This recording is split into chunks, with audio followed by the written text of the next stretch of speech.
ඔය ඒකනේ සෝමන දිරියෝ. කියපන් අහන් ඉන්නේ. දැන් තෝ සුවද ආරාධනාවක් කරන්නේ වරුන්ටයි මංගලකාරයින්ටයි දූහිතයන්ටයි. මම දන්නවා ඔබ කියන්නේ මම මිනිමරුවන්ට ආරාධනා කරේ නෑ කියලා. අද හෙට මම මිනිමරුවන්ට ආරාධනා කරන කොම්මල්ලියා. ඔබ කලබල වෙන්න එපා.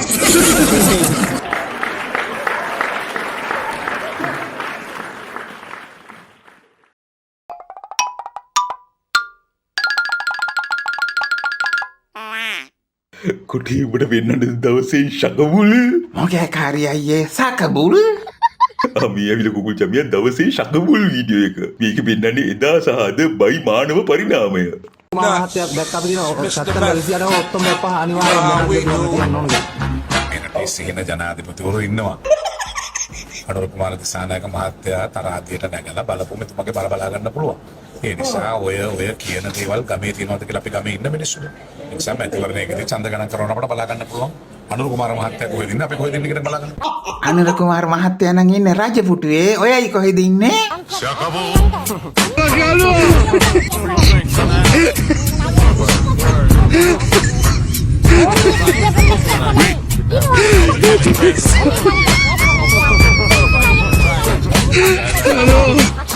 අනේ පව් කොට උඩ අයියේ කාලෙදි බාබි මානවත් බඩගෙඩි බෙල්ල ටයර් දැන් කොහෙ ගිහිල්ලා දන්නේ? යවිල හිතේ අමාරු නෙමෙයි කුකුල් චමේ වැලිකට පීටි එක කරන්න එපා වෙලාවට. කුටි මෙතන බොහෝම සංවේදී සිදුවීමක් සිද්ධ වෙනවා. මොකෑ බං? මැද මුලනේ කටු කෑවේ අපි එකට කඩිකං ඔක්කොම කරේ අපි එකට. ජනතාවට කී ඇරියේ අපි එකට ඇයි වස්සිනේ පෙම් කළේ අපි එක වලකට. බයිස සනසෙන්න මොනවයි මට කියන්න තියෙන්නේ? ඔය ඇවිල්ලා තොපි කරපු කෙන්ගෙඩියක් නෙමෙයි යහපාලනේ දාපු නඩු යහපාලනේ දාපු නඩු. යහපාලනේ දාපු නඩුවල තත්ත්වය කියපන් කාරී. නඩුව දාලා නඩුව බලවල හිටිය අපේ ආණ්ඩුව වෙනකන් යුක්තිය ඉෂ්ට වෙන්න. යහපාලනේ තව ටිකක් තිබ්බනම් නිදොස් කොට නිදහස් කියන්නත් තිබ්බා. නඩුව හරියට බලලා නෑ චෝදනා පරස්පරයි කියලා. මගේ අම්මේ කියලා ඔයාලා. එහෙම වෙන්නේ කොහමද යකෝ? එయ్యකෝ රොයල් පාක් පාහරය නිදහස් කරගෙන තමයි යහපාලනය කුජීත වෙලා ගෙදර ගියේ. යහපාලනය සෙල්ලන්නේ නෑ නේ කාරී. කිව්වොත් වගේ සදහම් සරණයි සාප්ටර් කියලා බොරැල්ල කනත්ත පැත්තෙන් සද්දයක් ඇහෙනවලු. කවුද කාරිය අයියේ සදහම් කොළු පැටියා? උගේ නම මොකෑ? උගේ සම්පූර්ණ නම ඇවිල්ලා තක්කඩි ගමරාල්ලාගේ සදහම් යාපා හිටන් උටන්. සඳහන් කොල්ල වැළුවා අපිට එච්චර පුළුවන් නම් උට කොච්චර පුළුවන්ද කියලා. මොරල්ලේ කනත්තටම ගිහලා දීලා වැඩක් ඇට්‍රස් නැති වෙන්න. බේවා බොරු. මොනවද මං බයිස? මේ වෙන්න බෑ. මේ ඇවිල්ලා මුදල් ගෙවා පළ කරන ලද දැන්වීම. මුදල් ගෙවා පළ කරන දැන්. මොනවද කිව්වා මුදල් ගෙවා පළ කරලා තියෙන්නේ? වැඩක් නෑ. මම නිකමට කිව්වේ. කාර්යය අපි ඒ ගැන හිතන්න ඕනේ. බයිසయ్య කෙන්දිරි ගන්න ස්වරූපයෙන් කිව්වේ. කඳුළුත් එනවද කොහෙද? කීපම් බයිස උඹගේ බයියෙක්ට කෙඳිරි ගන්න තියෙන උවමනාව මෙහෙම උති. ශ්‍රී ලංකාව මැදි ආදායම් සහිත රටක් කියන ලෝක බැංකුව ඕවා බොරු. ඒ කියන්නේ ලෝක බැංකුවට මුදල් ගෙවා ප්‍රචාරය කරපු දැන්වීමක්ද ඔය කතාව? ඇයි කොට උඩ අයියේ තේ කඩයක්වත් කරලා නැති උන්ට රටක් බාර දෙන්න එපා කිව්වා නේද? ඒකනේ මුන් දෙන්නේ බෝක්කුඩට වෙලා උද්ඝෝෂණය කරන්න විතරයි කිව්වා. මේ අවුරුද්දේ අවසාන වෙනකොට විශාල ආර්ථික අර්බුදයක්. වැටෙන එක නියතයි. ඒක ගැන කවුරුත් කලබල වෙන්න එපා. එහෙම කතා නැතුමනි. විශාල අවදාන මුල් පාන්න මේකට බංකොලොත් වෙනවා තව මාස දෙකක් යද්දි අනිවාර්යයෙන්ම මේ බලන් ඉන්නකොට හැම පැත්තකින්ම කඩාවැටීමක් තියෙනවා. අපිට මේකෙදි මතක් වෙන්නේ එදා අපේ රට බංකොලොත් වෙච්ච කාලවකවානුවේ වෙච්ච දේම අද වෙමින් පවතින. ඇත්තම මේ රටේ ආර්ථිකය මේ වෙනකොට ඉතාමත්ම නරක තත්යකට පත් වෙලා තිබෙනවා. මේක ඉතාමත්ම මේ රජයට මේ ආර්ථිකය ගැට ගහගෙන යන්න බැරි තත්ත්වයක් තියෙනවා. ඒක පැහැදිලිව පේනවා. දැන් අමුතුවෙන් විශ්වකර්ම වැඩ කරන්න මේගොල්ලන්ට බෑ. මේ රටේ ආර්ථිකය නරකයි කියලා කියන්නේ අපිට වඩා මේ ජාත්‍යන්තර මූල්‍ය ආයතන. අර 2022 වුණා වගේ අපේ දැනුම විදිහට අපිට තේරෙන්නේ නැවත ලොකු ආර්ථික අර්බුදයක් එනවා. ආර්ථික වශයෙන් දැවැන්ත 2022 වසරේ පැවති දරුණු ආර්ථිකාර්බුදයෙන් වසර 3කට පසුව මෙරට ආර්ථිකය කැපී පෙනෙන ප්‍රකෘතිමත් වීමක් පෙන්눔 කර තිබෙනවා. රටේ ආර්ථිකය නරකයි කියලා කියන්නේ අපිට වඩා මේ ජාත්‍යන්තර මූල්‍ය ආයතන. යාවත්කාලීන කෙරෙන මෙම ගෝලීය රාමෝ යටතේ ශ්‍රී ලංකාව ඉහළ ආර්ථික ස්ථාවරත්වයක් කරා ගමන් කරමින් සිටින බවයි ආර්ථික විශ්ලේෂකයන් පෙන්වා දෙන්නේ. ලෝක බැංකුව සිදු කළ නවතම රටවල් ආදායම් වර්ගීකරණයට අනුව ශ්‍රී ලංකාව ඉහළ මැද ආදායම් ලබන ආර්ථිකයක් සහිත රටක් ලෙස නම් කිරීමට පියවරගෙන තිබෙනවා. අන්තිමට අවුරුදු 76ක් මහන්සි වෙලා පහළ ආදායම්ලාභී රටක් වෙලා තිබ්බ ලංකාපුරය අවුරුදු 2ක් ඇතුළත මැදි ආදායම් රටක් බවට උස්සලා තිබ්බා. සුන්බුල්ල කොහොම මේ වයිවසන් ඉන්නද කොට උඩයියේ දරා ගන්න බැරුවා. ඉන්න වෙන්න අපේ හිටපු මාධ්‍ය සඛයෙක් මේ ගැන අදහසක් දැක්වුවා. නෑනේ රට යන අත මොකද හිතෙන්නේ? ඉතින් ඕගොල්ලෝගේ ගෙදර ගියාම කුස්සියට පේනවනේ ඒක මොකද්ද කියලා. ඔයාගේ ජීවිතේ මොකට තේරෙනවද රට යන අත කොහොමද කියලා. ඔව් දැන් මේ එම ලෝක බැංකුවෙන්ම තමයි කියලා තියෙන්නේ ලංකාවේ දුප්පත්භාවය මේ දෙගුණකින් වැඩි වෙලා තියෙනවා කියලා ඉවරලා. හරිද? එතකොට දරිද්‍රතාවය මේ සෑහෙන වැඩිලා තියෙනවා. මැදි ආදායම් සල්ලි තියෙන කට්ටියට සල්ලි තියෙනවා.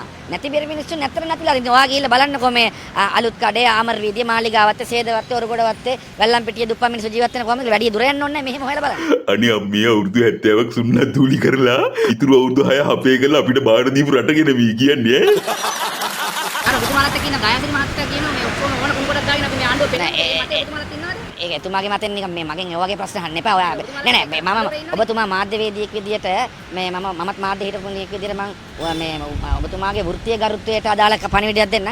ප්‍රශ්නයක් අහනකොට ඊට වඩා මේ වටිනා විදියට අහන්න. හරිද? දයාසිරි ජයසේකර අපේ පක්ෂයේ සමාජිකයෙක් නෙමෙයි. හරිද? අනේ අරික්කාල් කොල්ලෝ අපේ පක්ෂේ සමාජිකයෙක් නෝන එකෙක්ට අපේ පක්ෂෙන් ඡන්දෙ ඉල්ලන්න දෙන්නේ ඇයි කියහන්කෝ දන්නේ තින් දහන්නේ ආයෙතින් අමු ගවය ඒක හරි අසාධාරණයක් නේ කාර්යයේ අපි ඡන්දෙ දෙන්නේ පක්ෂේ ප්‍රතිපත්ති ඉදිරියට අරන් යයි කියලානේ. ඇවිල්ලා ඔබ කතා කරන පක්ෂ ගැන ටෙලිෆෝන් ගැන පක්ෂයක් නෙවෙයි යකෝ. ආයි කියන්නේ වැස්සට අටවගත්ත කූඩාරමක් වගේ එකක්. දයාසිරි ජයසේකර වෙනත් පක්ෂයක සමාජිකයෙකුට අපේ සෙලයන්ස් එකකින් ඡන්දය ඉල්ලලා තියෙනවා. එතුමාගේ මතය එකක් අපේ මතය එකක්. හරිද? ඊට පස්සේ මුගේ පක්ෂයට ඡන්දෙ දෙනවා නම් හිතාගන්න මුගේ එක එක ඉන්නේ එක එක මතවල කියලා. ඒ නිකන් අර අහනකොට එතුමා කියපු එක ගැන අපේ මතය මොකද්ද කියලා අහන්න එක. හරි.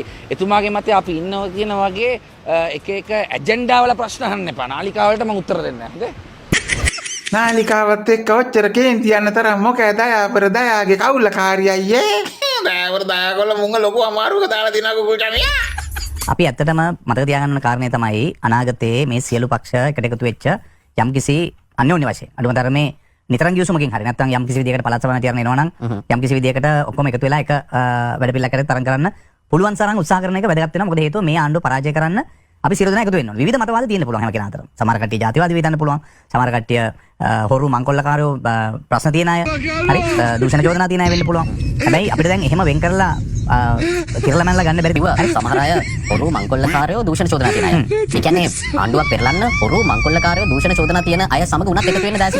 ඉතින් යකෝ මියාඳු පෙරලා බලයට එන්නේ හොරු මංකොල්ලකාරයෝ දූෂිත වෙනා මොකයි මේකේ තීරුව? ඒක තමයි යකෝ අපිට තේරෙන්නේ නැද්ද මුට රෙන්න මුගේ ගුත් නැතුව රෙන්දරේ විලා ඉන්නේ කියලා. නැත්තම් මේව කතාවක් කලිසමක් ඇඳගෙන කියන්න පුළුවන් කාටද? පොඩක් නේ දයාවර දයා මේ තියෙන නම්බර එක. හලෝ. ඔව් කියන්නකොට උඩ. මේ දවස්වල මොකද හොරු මංකොල්ලකාරයෝ දූෂිතව එක්කව කරා යනවද? අනිවාර්යෙන් කාර්ය දනුත් මේ මංගොල්ලකාරයෙක් එක්ක කතා කර හිටියේ.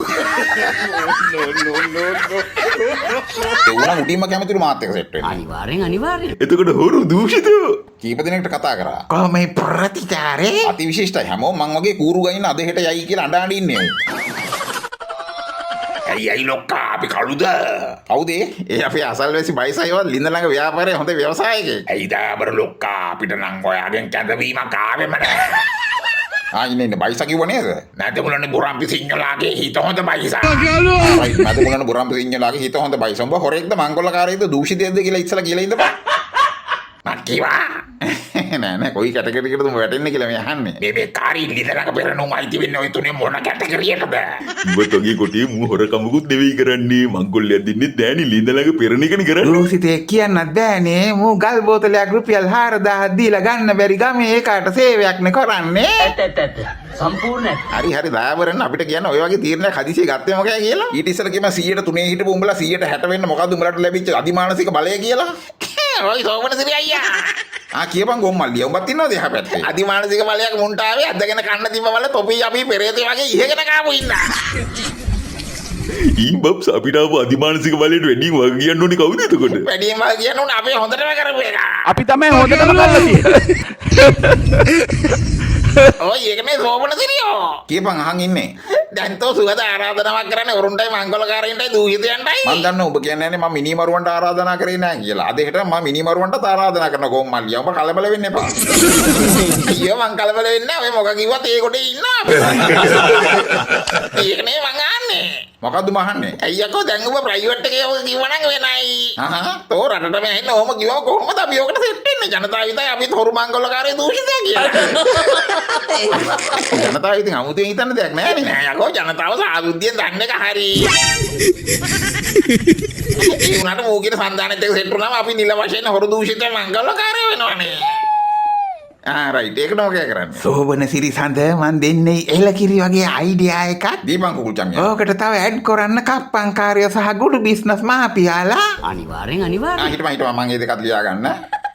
ඒක ලහක් කළ උන් ඔක්කොම දාලා WhatsApp group එකක් හැදුවොත් මොකෑ? ඒක නම් නියම අයිඩියා එකක් කුකුල් චම්මියා. යන හොරු මංගල්‍යකාරයෝ දූෂිතය මිනිමරුව කප්පංකාරයෝ ගුඩු බිස්නස් කාරයෝ සහිත WhatsApp group එක. දයාවර සෝබන සිරියන සාඩම්බර ඇඩ්මින් අතින් උත්සව සුවියෙන් දොරට වඩිනවා ගයි. මොකේ WhatsApp group එකේ නම සෝබන සිරිසඳ? මං තීරණය කරා ඒකට ශකබුල් කියලා දාන්න. ආයෙන ජනතාව ඔබ සූදානම්ද? මොනවටද කාර්යය අයියේ? ඇයි මං කුකුල් චම්මියා ජනතාවට මේ ආණ්ඩුව දැන් ඇති වෙලානේ තියෙන්නේ. මට තේරුන්නේ නෑ මොඩේ මෙයාලා ගෲප් හැදුවත් එතන 2028 මාලිමාව ගෙදර ගියොත් බලයට එන්නේ. ශකබුල් ආණ්ඩුව.